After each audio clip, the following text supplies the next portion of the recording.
అందరికీ నమస్కారం. తెలుగులో ఒక సామెత ఉందండి. పిల్లి కళ్ళు మూసుకొని పాలు తాగుతుందంట, నన్ను ఎవరూ చూడట్లేదు అని ఫీల్ అవుతూ. షర్మిల గారి పరిస్థితి అట్లే ఉందండి. నిన్న మనం చెప్పాం, ఎందుకమ్మా ఈ తలకాయ నొప్పులు, నీకు ఏదైనా రావాలో లేకపోతే మీ అన్న ఏదైనా నీకు ఇవ్వాలనుకుంటే నాలుగు గోడల మధ్య పరిష్కరించుకోండి, బయటకు వచ్చి మాట్లాడాల్సిన అవసరం ఏముంది అని. కానీ ఇక్కడ షర్మిల గారి ధైర్యం ఏంటంటే, నేను ఎంత మాట్లాడినా, నేను ఎన్ని విషయాలు బయటకు వచ్చి చెప్పినా మా అన్న ఏమన్నాడు అనే ధైర్యంతోనే వాళ్ళు మాట్లాడుతున్నారు. ఎందుకంటే గతంలో చాలా జరిగాయండి. ఎప్పుడు కూడా జగన్మోహన్ రెడ్డి గారు ఒక మాట కూడా మాట్లాడలేదు, ఇది మాట్లాడు అని ఎవరికి కూడా చెప్పలేదు. సరే, మా చెల్లే కదా అని చెప్పేసి జగన్మోహన్ రెడ్డి గారు అన్నీ భరిస్తూ వస్తున్నారు. ఇప్పుడు షర్మిల గారికి ఎంత హక్కు ఉందో ఆ ఇంట్లో, అంతకంటే ఒక 30-40 సంవత్సరాల ముందు నుంచి విమలమ్మ గారికి కూడా అంతే హక్కు ఉంది. ఇంకా చెప్పాలంటే విమలమ్మ గారికి ఫస్ట్ హక్కు ఉంది, తరువాత షర్మిల గారికి హక్కు. రాజారెడ్డి గారి కుమార్తెగా, రాజశేఖర రెడ్డి గారికి సోదరిగా విమలమ్మ గారికి షర్మిల గారి కంటే ఎక్కువ హక్కు ఉంది. ఒక మాట చెప్పారు రాచమల్లు ప్రసాద్ రెడ్డి గారు మొన్న ప్రెస్ మీట్లో, యువరాజ్ థియేటర్లో నీకు వాటా ఉంది, నీ వాటా నీకు ఇచ్చారా లేదమ్మా అని. ఈరోజు నేను యువరాజ్ థియేటర్ గురించి మాట్లాడదలుచుకున్నానండి. పేరు ఎలా వచ్చింది యువరాజ్ అంటే, రాజారెడ్డి గారు ఆ థియేటర్లు కట్టించారు. రాజ్ అంటే రాజారెడ్డి గారి పేరు, యువరాజ్ అంటే విమలమ్మ గారి కుమారుడి పేరు యువరాజ్ రెడ్డి. సో వారి ఇద్దరి పేర్లు కలిసి వస్తాయి అని చెప్పేసి యువరాజ్ అనే థియేటర్లు కట్టించారు. విమలారెడ్డి గారు ఏకైక ఆడ సంతానం రాజారెడ్డి గారికి. 5 మంది అబ్బాయిలు, ఒక్కతే కుమార్తె. 1975లో ఇవన్నీ స్వయంగా వారు, అంటే విమలమ్మ గారి కుటుంబ సభ్యులు నాకు చాలా క్లోజు. యువరాజ్ అన్న చెప్తేనే నాకు ఇవన్నీ తెలిసాయి. 1974లోనో 75లోనో జూబ్లీ హిల్స్ రోడ్ నెంబర్ 3లో ఒక ఇల్లు కొని అప్పుడు కుమార్తె పేరు మీద గిఫ్ట్గా వారు ఇచ్చారు. అప్పుడు అది 2 లక్షలు అంటండి. తర్వాత వారి భర్త చనిపోయినప్పుడు స్వయంగా రాజశేఖర రెడ్డి గారే, అమ్మ నువ్వు మేనేజింగ్ పార్ట్నర్గా ఉండి ఈ థియేటర్లన్నీ నువ్వే చూసుకో, నీకు కూడా ఇన్కమ్ లాగా వస్తూ ఉంటుంది అని చెప్పేసి విమలమ్మ గారితో చెప్పారంట. ఆ థియేటర్లు 1983లో ప్రారంభమయ్యాయండి. ఇప్పుడు నా సూటి ప్రశ్న షర్మిల గారికి ఏంటంటే, షర్మిల గారు మీరు బయటకు వచ్చేసి ఏదో మీకు అన్యాయం జరిగిందని మాట్లాడతారు కదా, ఇప్పుడు ఆ థియేటర్ల ఓనర్షిప్ ఎవరిది? ఎవరిని పొమ్మనకుండా పొగబెట్టారు? ఎవరు పెట్టారు? మీరు సమాధానం చెప్పగలరా? ఆ థియేటర్లలో, రాజారెడ్డి గారు కట్టించిన థియేటర్లలో 35% షర్మిల గారికి, 35% సునీత గారికి, 20% విమలమ్మ గారికి, ఇంకో 10% సునీల్ అనిల్ వాళ్ళ తల్లిగారికి ఉందండి. ఇన్ని రోజులు లేని సమస్య, ఎన్ని రోజులు అంటే నేను అందుకే చెప్పాను 1983లో ఆ థియేటర్లు కట్టారని. 1983 అంటే దాదాపు 42-43 సంవత్సరాల్లో లేని ప్రాబ్లము 1 సంవత్సరం క్రితం వచ్చిందండి. విమలమ్మ గారిని ఫోర్స్ చేయడం స్టార్ట్ చేశారు. మనం ఈ ల్యాండ్ అమ్మైనా అమ్మేద్దాం, లేకపోతే నువ్వు నీ షేర్ని మాకు ఇచ్చేసి అని చెప్పేసి. ఇంకా తలుచుకుంటే బాధ అనిపించేది. వాళ్ళు బాధపడేది కూడా ఏంటంటే అండి, రాజశేఖర రెడ్డి గారు చనిపోయిన రోజు అందరూ పులివిందలకు వెళ్తే అక్కడ వారి చేత సంతకాలు పెట్టించుకొని ఇంకా నీకు హక్కు లేదు అని పొమ్మనకుండా పొగబెట్టారండి. అంటే బలవంతం పెట్టి లేదు ఇప్పుడు రేట్ ఎక్కువ వస్తుంది, మేము అమ్మేసి ఎవరి భాగాలు వాళ్ళు తీసుకుందాం, లేకపోతే నీ భాగం మాకు ఇచ్చేసి మేము ఎంతో కొంత డబ్బులు ఇస్తాం అని చెప్పేసి బలవంతంగా విమలమ్మ గారికి వారి తండ్రి గారు ఇచ్చిన ఆస్తిని కూడా బలవంతంగా వీళ్ళు లాక్కున్నారు. కాదని చెప్పండి, లేదు ప్రదీప్ చెప్పేది అబద్ధం, ఇప్పుడు విమలమ్మ గారికి కూడా అందులో వాటా ఉంది అని చెప్పమనండి. థియేటరు ఎప్పటి నుంచో విమలమ్మ గారు, వారి కుటుంబ సభ్యులు వారు మేనేజ్ చేస్తున్నారు. నేను ఎలక్షన్స్ అయిపోయినాక 3వ రోజు జగన్మోహన్ రెడ్డి గారిని కలిసినప్పుడు నేను యువరాజన్నతో పాటు నేను ఆ థియేటర్కి వెళ్ళాను. చాలామంది కింద థియేటర్లు మాత్రమే చూస్తారు, పైన ఒక ఆఫీస్ రూమ్ ఉంది, ఆ పైన ఒక గెస్ట్లు స్టే చేయడానికి గెస్ట్ బెడ్రూమ్ లాగా ఒకటి ఉంది, మళ్ళీ వాళ్ళు ఉండడానికి ఒక బెడ్రూమ్ లాంటిది ఒకటి ఉంది, ఒక మీటింగ్ హాల్ లాంటిది ఉంది. అక్కడే నేను మధ్యాహ్నం లంచ్ కూడా చేసింది. నాకు తెలుసు మొత్తం ఎంత పెద్ద థియేటర్ అది నాకు తెలుసు.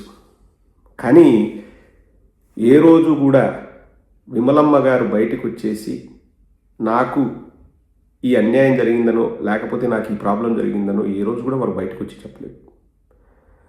జగన్మోహన్ రెడ్డి గారికి సపోర్ట్ చేస్తున్నందుకే ఈ బాధ అంటండి. ఇంకా జగన్మోహన్ రెడ్డి గారికి కాకపోతే ఎవరికి సపోర్ట్ చేస్తారండి? వారి కుటుంబ సభ్యులు. అవినాష్ రెడ్డి తప్పు చేసి ఉండడు అని విమలమ్మ గారు బయటకు వచ్చి చెప్తానే సునీత గారికి కోపం వచ్చిందంట. లాక్కున్నారు.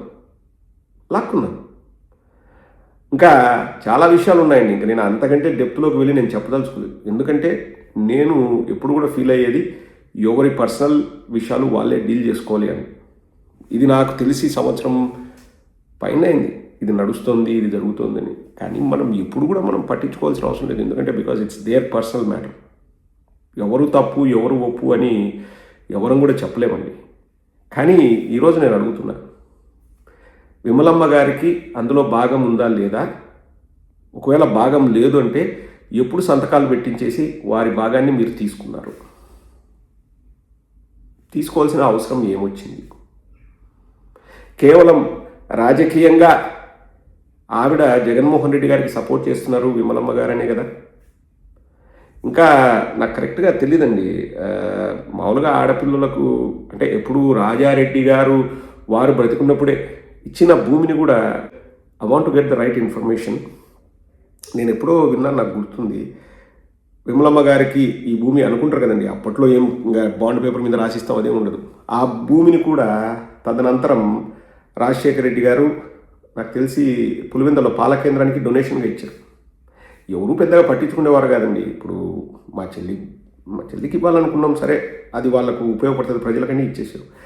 అలా కూడా ఎవరు పట్టించుకున్న వాళ్ళు కాదు.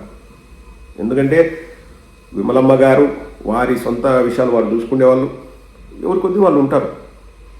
ఇప్పుడు షర్మిలమ్మ గారు దీన్ని రాజకీయం చేస్తూ బయటకు వచ్చేసి నా సొంత ఆస్తుల్ని వాళ్ళు ఎవరో తీసుకున్నారు, వీళ్ళు ఎవరో తీసుకున్నారు, లేకపోతే ప్రజలు పరిష్కరించాలా, మీరు సార్ట్అవుట్ చేయాలని బయటకు వచ్చి మాట్లాడినప్పుడు అంతకంటే ఒక స్టెప్ ముందుకెళ్ళి విమలమ్మ గారికి కూడా ఇవ్వాలి కదా.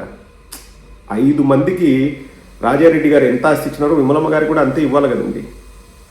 మరి ఇచ్చారా? షర్మిల గారే సమాధానం చెప్పాలా. ఇప్పుడు నువ్వెంతో విమలమ్మ గారు అంతే, వారికి ఎంత ఇచ్చారు? అప్పుడు ఏదో వాళ్ళు మాట్లాడుకుంటారు, ఇచ్చింటారు, తీసుకున్నారు, తర్వాత వాళ్ళ సంసారం వాళ్ళది, వీళ్ళ సంసారం వీళ్ళది. షర్మిల గారు ఎన్నోసార్లు అన్నారు, నేను ఆడబిడ్డను కాదు ఈడబిడ్డను, ఈడే పిల్లల్ని కన్నా ఈడే మట్టిలో కలిసిపోతా, తెలంగాణ ఆడపడుచుండి అని చెప్పారు. ఇప్పుడు ఏమైందో ఏమో, రావడం మళ్ళా వైఎస్ఆర్టీపీని ఇంకా సాపు చుట్టేసి వచ్చి కాంగ్రెస్ అని చెప్పేసి, కాంగ్రెస్ లేదు, ప్రజల సమస్యలు లేదు, పాడు లేదు. మా ఆయన మోసం చేసినాడు, మా ఆయన ఇట్ట చేసినాడు, మా ఆయన అట్ట చేసినాడు. ఇట్లాంటివి చెప్పాలంటే చాలా ఉంటాయి, మనకే ఇదిగా అనిపిస్తుంది. కానీ వాళ్ళు సొంత కుటుంబ సభ్యులు ఏ రోజు కూడా షర్మిల గారి దగ్గరకు వచ్చి ఒక మాట మాట్లాడింది లేదు, లేకపోతే ఒక మాట అనింది లేదు. ఇంకా చాలా ఉన్నాయండి కొన్ని, మనకే చెప్పాలనిపించదు. నాకు బాధ అనిపించేది ఏంటంటే రాజారెడ్డికి అలాగే షర్మిల గారి కుమార్తెకి మేనమామను దూరం చేస్తుంది షర్మిలమ్మ అని చెప్పేసి నాకు కూడా బాధగా అనిపిస్తుందండి. వాళ్ళకు చాలా మంచి బంధం ఉంది. రాజారెడ్డికి కానీ లేకపోతే షర్మిల గారి కుమార్తెకి కానీ జగన్మోహన్ రెడ్డి గారు అంటే చాలా ఇష్టం. ఇది నేను నా సొంత మాటలుగా నేను చెప్పేది కాదండి, వాళ్ళ కుటుంబ సభ్యులే నాకు చెప్పారు. అందరూ మంచిగా ఉంటే మంచిదే కదా బా. ఇప్పుడు మేనమామ మీద ప్రేమ ఉంటే అది మంచిదే కదా, అదేం చెడ్డది కాదు కదా.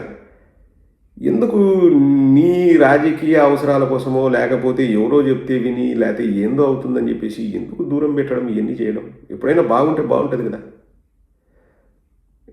విమలమ్మ గారు జగన్మోహన్ రెడ్డి గారికి సపోర్ట్ చేస్తానని ఎప్పుడో మీడియాలో షర్మిల గారు ఏమన్నా అంటే ఏదో వాళ్ళకి లాభం చేకూరిందిలే, వైజాగ్లో ఏవో ల్యాండ్ ఇచ్చారు, కాంట్రాక్ట్లు ఇచ్చారని. ఇప్పుడు కూడా యువరాజ్ అన్న చెప్పేది ఒకటే, ఎక్కడైనా మాకు ఒక సెంటు ల్యాండ్ కానీ ఒక చిన్న కాంట్రాక్ట్ కానీ ఇచ్చినట్లు ఎక్కడైనా చూపించమంటుంది. అసలు నేను వైజాగ్కి ఎప్పుడు వెళ్ళలేదు, ఇంకా ఏం మాట్లాడతారు అట్లా మాట్లాడతారు, మేము ఎప్పుడు కూడా మాట్లాడదలుచుకోలేదు, మా లైఫ్ మాది, మేము లీడ్ చేస్తాము, ఇంతకంటే మేము మాట్లాడాల్సిన అవసరం లేదు అని చెప్తున్నారు. ఇప్పుడు మీరు గమనిస్తే అండి, రాజారెడ్డి గారు వారు బాగా సంపాదించారు.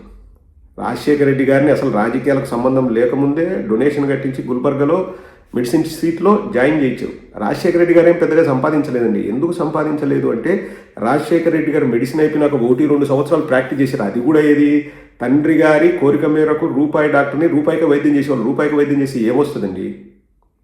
నెక్స్ట్ ఎమ్మెల్యే అయ్యారు. ఇంకా జీవితాంతం కాంగ్రెస్లో ఉండి అటుపక్క వాళ్ళతో సొంత మనుషులతో పోరాడుతూనే ఉన్నాడు. తన ఆస్తులన్నీ ఖర్చు పెట్టాడు రాజకీయం కోసం. ఇంకా ఆస్తులు పోగొట్టుకుంటే తప్పితే నాకు తెలిసి ఏం సంపాదించింది లేదు రాజశేఖర రెడ్డి గారు. ఎందుకంటే తన ప్రైమ్ టైం అంతా కూడా కాంగ్రెస్ కోసం దారదత్తం చేశారు రాజశేఖర రెడ్డి గారు. ఎక్కడ సంపాదించింది లేదు. జగన్మోహన్ రెడ్డి గారు ఎంపీ అయినప్పటికీ వారి వయసు 36-37 ఏళ్ళు. సో వాళ్ళు దాదాపు 15 సంవత్సరాలు పవర్ ప్లాంట్లని ఇది ఇవన్నీ మీడియా పెట్టి సాక్షి తర్వాత పెట్టి జగన్మోహన్ రెడ్డి గారు సంపాదించిన ఆస్తులు అవన్నీ రాజశేఖర రెడ్డి గారు సంపాదించిన ఆస్తులు కాదు. జగన్మోహన్ రెడ్డి గారు కష్టపడి వ్యాపారాలు చేసి, నాకు తెలిసి 1994-95 ఆ టైం నుంచి వ్యాపారాలు చేసి వారు డబ్బులు సంపాదించారు. సో షర్మిల గారు ఈరోజు వచ్చి బాధపడడానికి అసలు రాజశేఖర రెడ్డి గారు సంపాదించి జగన్మోహన్ రెడ్డి గారు తీసుకెళ్లిన ఆస్తులు ఏం లేవండి. ఆ లెటర్లోనే విజయమ్మ గారే చెప్పారు, జగన్కి ఇవ్వాల్సినట్టు జగన్కి ఇచ్చారు, షర్మిలకు ఇవ్వాల్సినట్టు షర్మిలకు ఇచ్చారు అని. ఇంకా తాతల నాటి ఆస్తులు ఇద్దరికి ఇచ్చినప్పుడు ఇంకా మళ్ళీ కొత్తగా పంపకాలు ఏమొస్తాయండి? తర్వాత జగన్మోహన్ రెడ్డి గారు వారు కష్టపడి వారు సంపాదించారు. ఇప్పుడు ఒకటే ప్రశ్న షర్మిల గారికి, మీ భర్త బ్రదర్ అనిల్ కుమార్ గారు జగన్మోహన్ రెడ్డి గారిలాగే వ్యాపారాలు చేసి జగన్మోహన్ రెడ్డి గారిలాగే సంపాదించుంటే, అన్నా నా ఆస్తులు నువ్వు వాటా తీసుకో అన్నా అని చెప్పేసి నువ్వు వచ్చి మీ అన్నకి ఇచ్చేదానివే అమ్మా? ఇచ్చేదానివే. ఆడబిడ్డ నేను ఈడ బిడ్డను కాదు అన్నావు. ఆ రోజు అదే డైలాగ్ కొట్టేవాళ్ళు, నా సంసారం నాది, నేను మా ఆయనకి ఎందుకు ఇస్తాను నువ్వు అనేదానివే కాదా? ఇంకా పెళ్ళిళ్ళు అయిపోయినాయి, ఎవరి జీవితాలు వాళ్ళు చూసుకుంటారు. ఇంకా మళ్ళా 15 ఏళ్ళు 20 ఏళ్ళ తర్వాత నాకు ఆస్తి ఇవ్వలేదు, మోసం చేసినారంటే ఇప్పుడు చాలా విషయాలు మాట్లాడుకోవాల్సి వస్తుంది. మళ్ళీ ఒకటే ప్రశ్న అడిగి ముగించుతున్నా.